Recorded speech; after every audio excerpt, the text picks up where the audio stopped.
So I start out then as a law student in Oslo, and my professor is Torkel Opsahl, who was a member of the European Commission on Human Rights, and also he was on the UN Committee on Human Rights, and combined those two offices. And he was a very engaging and charming professor who involved me in issues from torture to freedom of speech. And then I also had another professor who really came from public law, from constitutional law. I also had another professor, Karsten Smith, who came from private law, and who later became president of our Cour de Cassation, our Supreme Court, but was also very interested in human rights and international law, and believed in international law being universally applicable, and also that it had direct effect and applied in Norway as Norwegian law, and argued very strongly for that, also as the president of our Supreme Court. So that's how it started, really. And then I did my degree. I started to work some years here in Oslo, and then I went to England to do my doctorate. So I went to Cambridge, I did my doctorate there, and I then got my first job. I thought I was just going to be away for a couple of years from Norway, and then I got a job, and I thought, oh, even better to get a job. So as a junior law professor, which I did, and that was at King's College in the University of London, and there I also dealt with European law. So I became the director of their Center for European Law. And at some stage, somebody wanted me, when I thought I was going home, somebody got me interested in and appointed as director of the British Institute of International and Comparative Law. So I did another 5 years there. And then all of a sudden, you know, I've been in England for 18 years. And then I went back to Norway. And at the same time, I was appointed President Rapporteur of this UN working group, Groupe de Travail de Détention Arbitraire, which was it's a French institution. It was proposed by some incredible French lawyers, including your then Minister of Justice. And it really is one of the first effective UN bodies dealing with gross human rights abuses, and then specializing in arbitrary detention. It's a very interesting period. 6 years. You get 2 terms. You can be re-elected once, but only once, and so maximum term of 2 terms of 3 years, 6 years as a maximum. And I walked around. You wouldn't believe it. All the prisons in so many countries, but then also psychiatric institutions, because, you know, you have all kinds of restrictive detention in psychiatric and abuses, I'm afraid to say, in most countries. And even when it comes to dealing with older people in institutions, you find restrictions. They lock them up, and it's amazing what the convenience or public interest can define of abuses. And I'm afraid to say that it applies to France, and it applies to Norway. I know, living in Britain for a long time, then it most certainly applies to Britain. So the point is just that when it comes to really fundamental and horrible human rights abuses, of course, we in our countries live in a privileged situation where there are more effective limits, more controlled limits to what the state can do against us, or other private interests or individuals can do to us. We are protected by a public order which is more balanced, but at the same time, there are still terrible abuses. And between us, between, say, France and Germany, Norway and the UK, between these 4 countries, you will find huge differences on different issues. How we deal with long-term prisoners, how they are brought into different kinds of preventive detention afterwards. And it goes a bit up and down. But one of the worst things are politicians who respond to the public need to punish, to protect the public, and who then do it in a disproportionate way to win short-term political favor.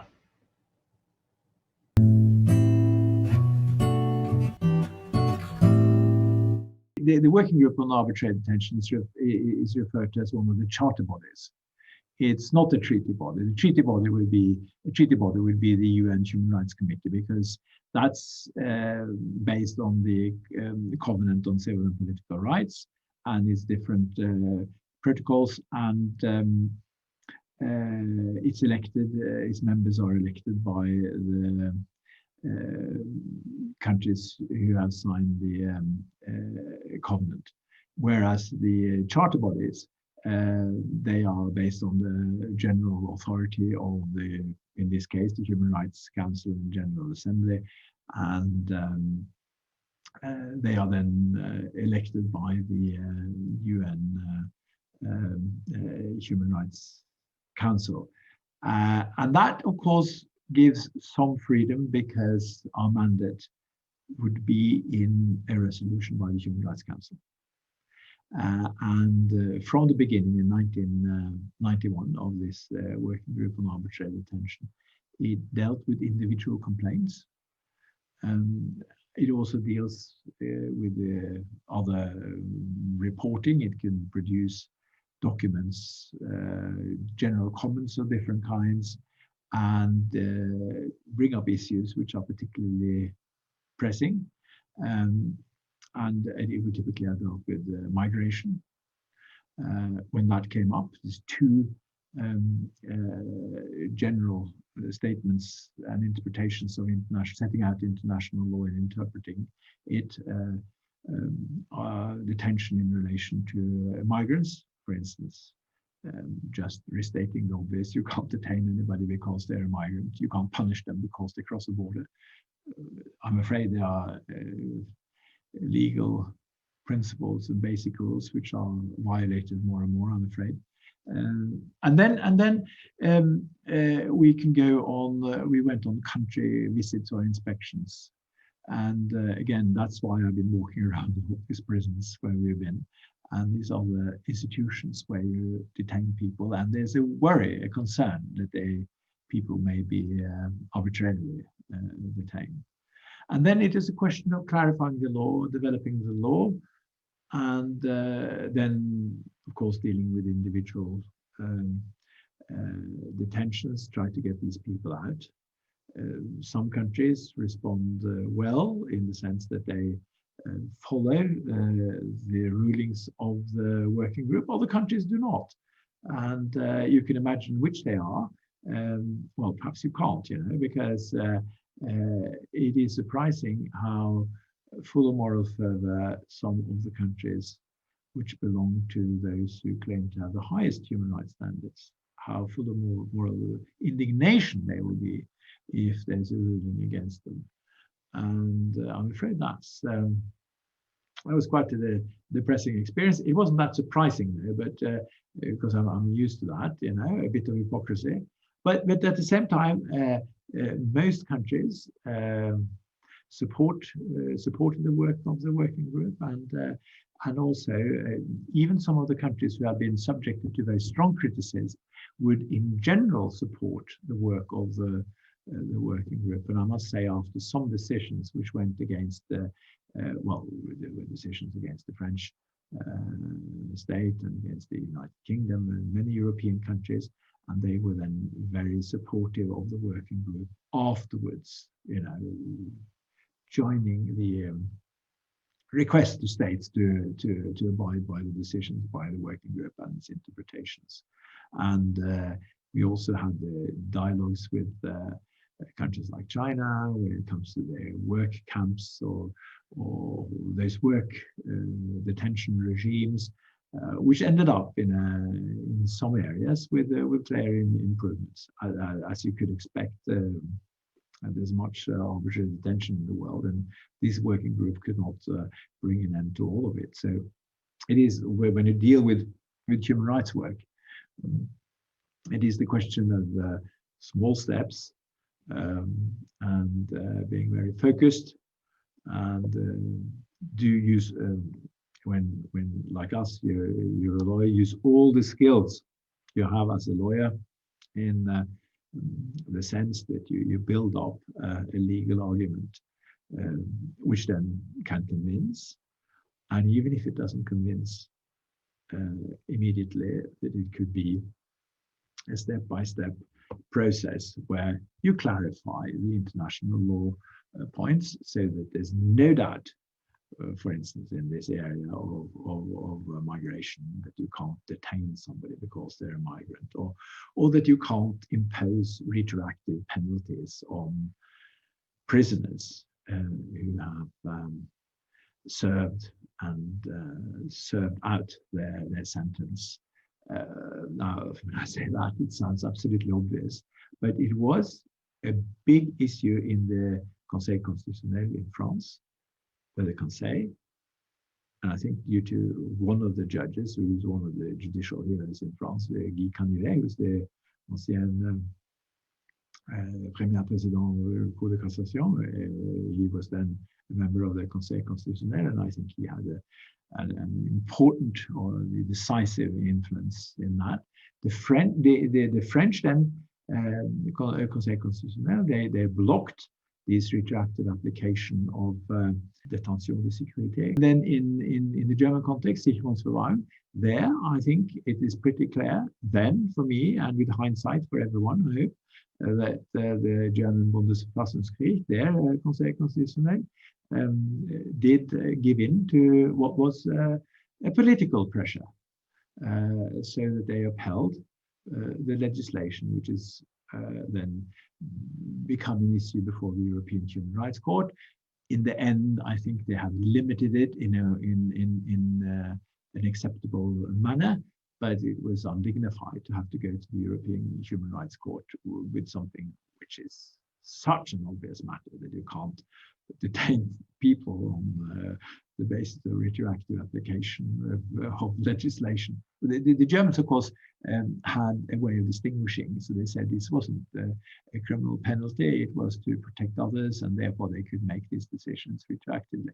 But I mean, you don't have to be much of a lawyer to understand, or not a human rights lawyer at all, to understand, just a general lawyer to know that that's a distinction which should not be accepted. But it was. So that's another thing. That's why it's important to have international bodies, you know, as the European Court, or as in this body I served in then and chaired this working group on arbitrary detention. I mean, because there are certain issues even the best lawyers are not able to deal with in the correct way, because they feel an enormous pressure in the political context. So certain human rights issues where fundamental rights of individuals ought to be kept in prison for the rest of their lives. Pretty obvious, isn't it? Or in isolation, which constitutes torture. You know, national courts in many countries, I think in most countries, are not able to deal with them in the way they should. These are not issues on the fringes of human rights law. These are not questions of difficult interpretation. Most of the questions are very simple application of the words of a treaty obligation, clarified even for states through the jurisprudence of international bodies. But these are ongoing and I think eternal problems where you have a clear need for an international system of supervision.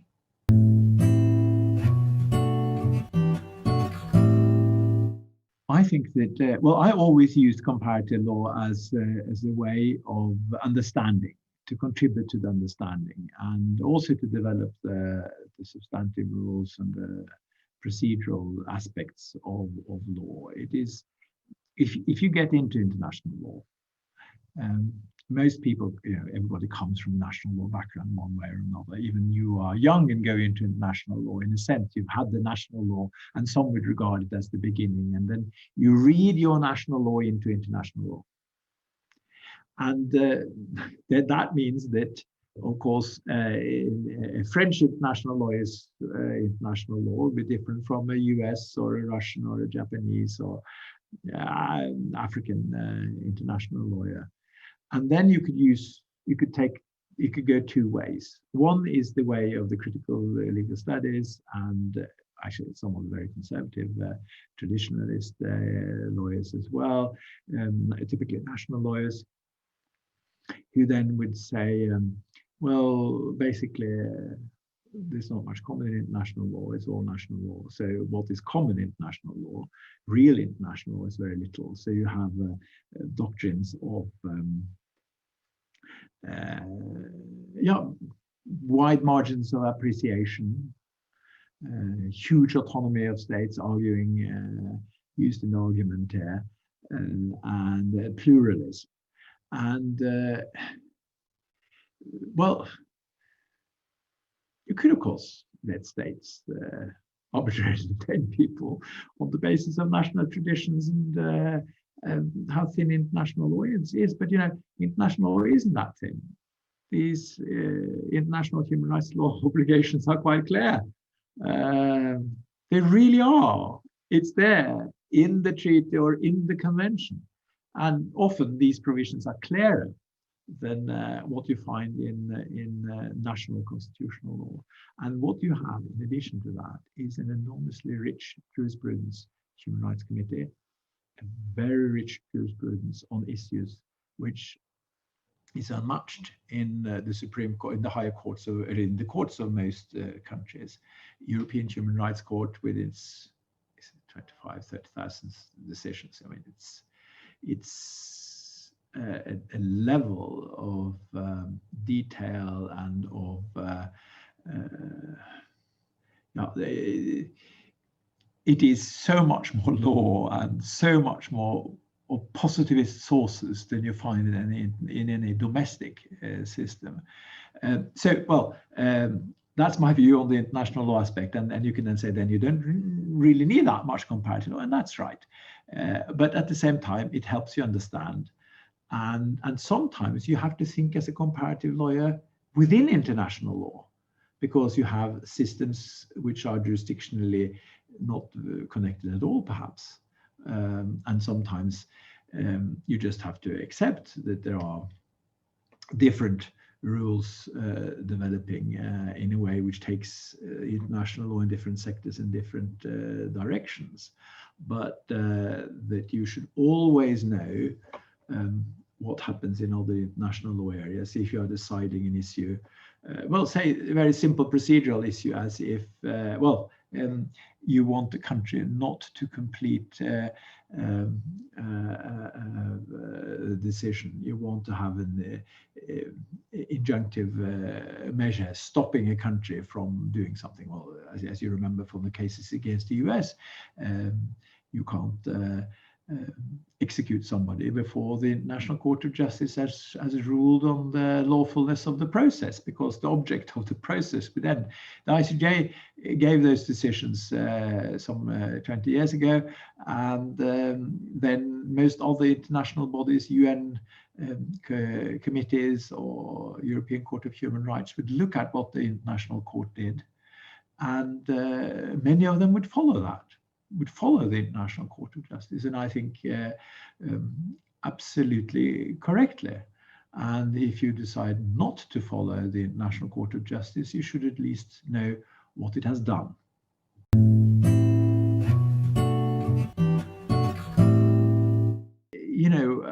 International law moves in different ways, and the primary source of international is treaty law.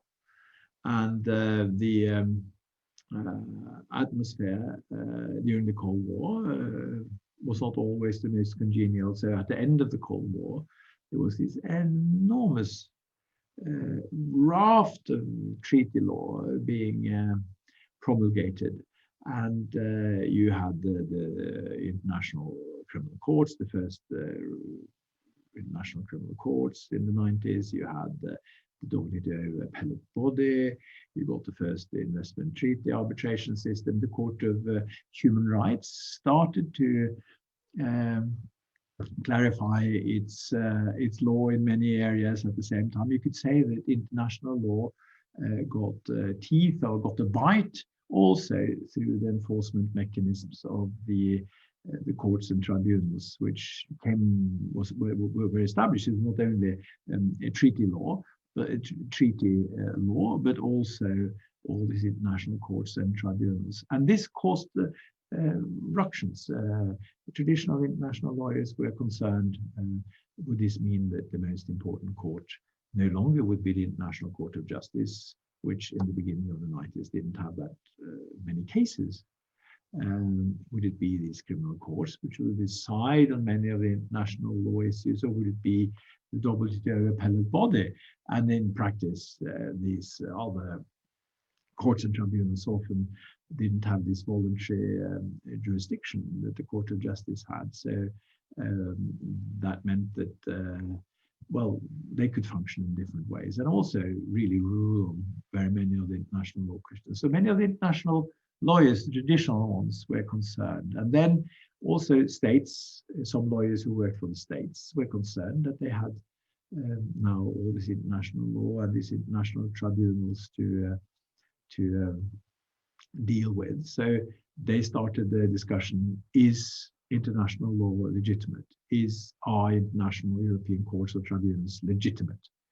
And you develop, and they used, of course, the doctrines of the European Court of Human Rights on marginal appreciation. And then you got these theories about the illegitimacy of international law, which was then meant to provide a basis for restricting the reach of the international law. And the Court of Justice then in the 1990s didn't cite any other courts or tribunals. And it was as if the international courts otherwise did not exist. And it certainly didn't make any reference in the 90s to any national courts. UN Human Rights Committee, exactly the same way. It didn't even acknowledge the International Court of Justice, the ICJ. And you know, their view was that we constitute a treaty body for the Covenant on Civil and Political Rights. We know our law. It may be there's a good decision by the International Court of Justice, but if we acknowledge that, and there's a bad decision by the International Court of Justice in the next round, well then, have we tied ourselves? Don't we then really have to pay equal respect to that? So that meant also that this fragmentation really went much further than it had to. And that all changed at the beginning of this century. The Court of Justice started to cite other decisions from other courts and tribunals. The Human Rights Committee has also developed this. And if you look at the decision by the European Court of Human Rights, which from its earlier days had made use of comparative law and of the decisions by other courts, they started to go further. They even had this section called comparative law in the beginning of its judgments, setting out what there was of sources to be found elsewhere. And so what is interesting for me as a scholar then is to see how these issues are developing as a matter of sources of law, method, you know, from the point of view of scholarship, of course, when you're trying to analyze the decisions and the law, but also from the point of view of, say, the advocate. How should you argue in front of an international court? How should you argue in front of a European court? How should you use international European law arguments in front of a domestic court? And all these issues are, of course, related. And yeah, that's what I'm developing.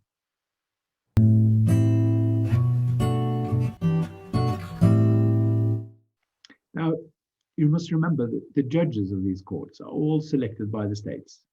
So there's no real civil society selection. And states would choose often for the International Court of Justice, for the human rights courts, for the UN committees. They would often choose people who are trusted in the sense. And how do you become trusted? Well, typically because you handle cases for the state. So you've been working in the Ministry of Foreign Affairs, or you've been a lawyer or a professor working for the state.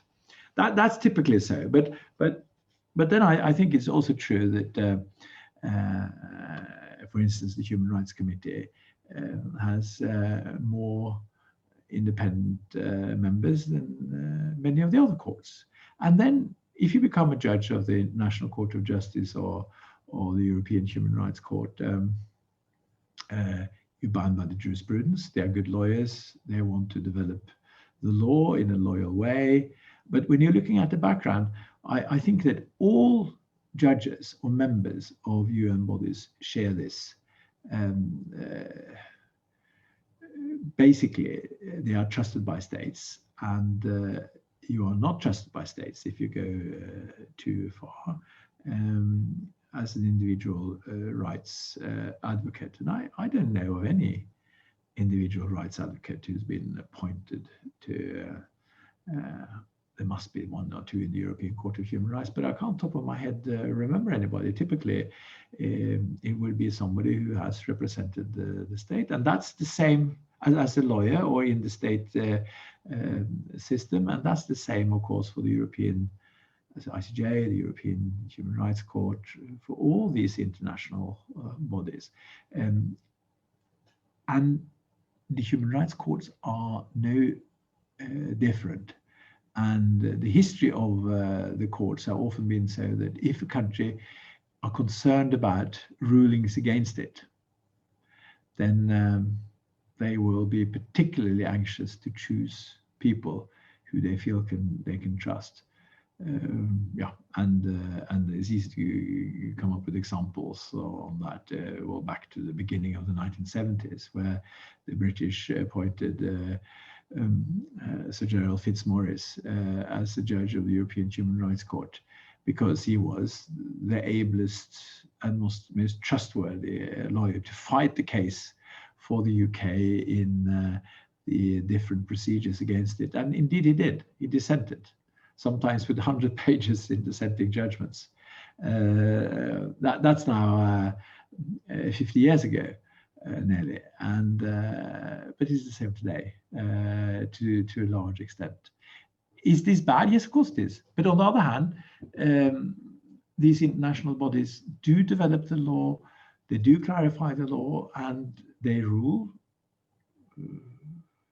against their own states sometimes, it happens.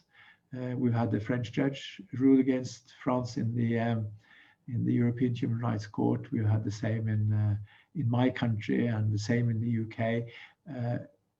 Very often they do not, by the way. Very often the judges dissent in favor of their own state. And too much, I must say, too much. Because that's, to me, that's in a diplomatic negotiating paradigm. It's not in a court paradigm, because in a court paradigm, the judge should be independent. And then if there's a clear case against his country, or a case which should be decided against his or her country, then they should vote against their country.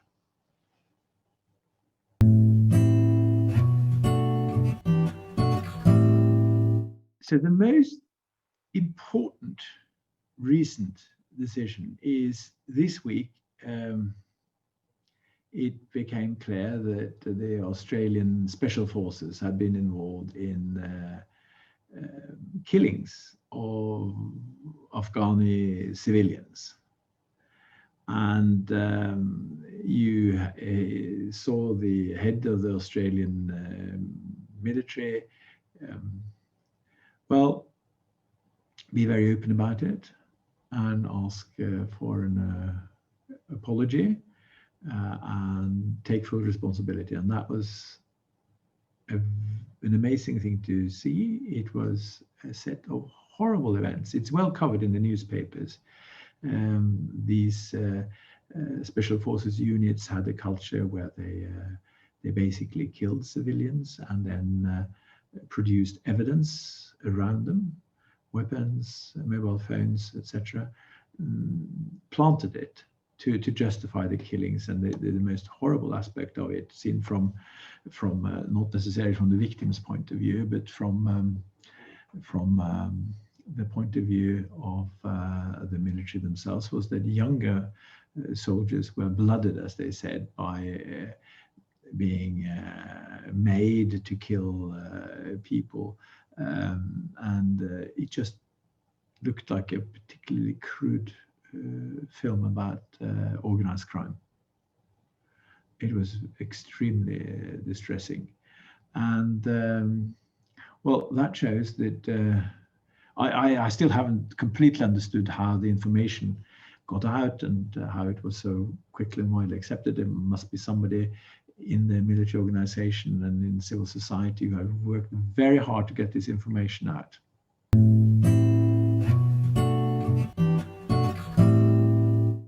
We know there are human rights abuses in the world, which are endless, but it is very important then to go into fields like this, international humanitarian law, as you are interested in, and to work with the law then again with small steps and clarifying as a scholar, perhaps as a later career, and then not lose sight of the purpose of this kind of work, which is to limit human rights abuses. I think also careers in a wider international law context are very important, and of course there are room for people who want to do other international law than human rights law. And I have been involved in investment law with WTO law, and of course lots of European Union law. And I must say that these are areas which are interesting, both if you go into public service or if you're going to be in the private sector and have a private law career in a law firm. These are important areas, and where one as an individual can make a difference, and also, just be a very skilled lawyer in practice, either in the public sector or in the private sector. International law needs clever people. It's important that clever people choose to have their careers there. It's often not as easy and straightforward as a career in national law, but for people who get into it, and everybody I know who work for international organizations or in the other ways I have described, they find it a very worthwhile and rewarding career. And and it could also be working, for a big company, or for the Ministry of Foreign Affairs, or even for the Ministry of Defense or military troops. But then, of course, the point is that when you are fighting for the underdog, the moral justification of what you do is very easy. But when you sit in these other positions, what is important is to have a high moral standard, and that is never to become a cynic, and also to promote these ideals, so that if you sit there and you are advising soldiers, that you don't look away, because that's what very often, that's the temptation in many of these situations. It's not necessarily to justify human rights abuses or breaches of humanitarian law, but often to look away. And then, if you ended up as a military legal advisor, you have an enormous role in assisting your forces and your authorities otherwise in giving effect to international humanitarian law. And one can have, again, an enormously rewarding career in and that's also assisting. It's not assisting in looking away. You are assisting when you are making sure that the international law is complied with. And that applies also if you sit in the Ministry of Foreign Affairs. You are going to give all the advice and assist in getting the optimal solution within the framework of international law. But if there's a policy which will be in violation of international law, one should make that so abundantly clear. And of course, we have great careers in the French system, in the English system, in all the national systems I know of lawyers who've done that job in an admirable way. And then you know about it because they've been in these very difficult situations with a lot of pressure, and they stood up for the ideals of international law. And yeah, that's what we have to try to do, all of us.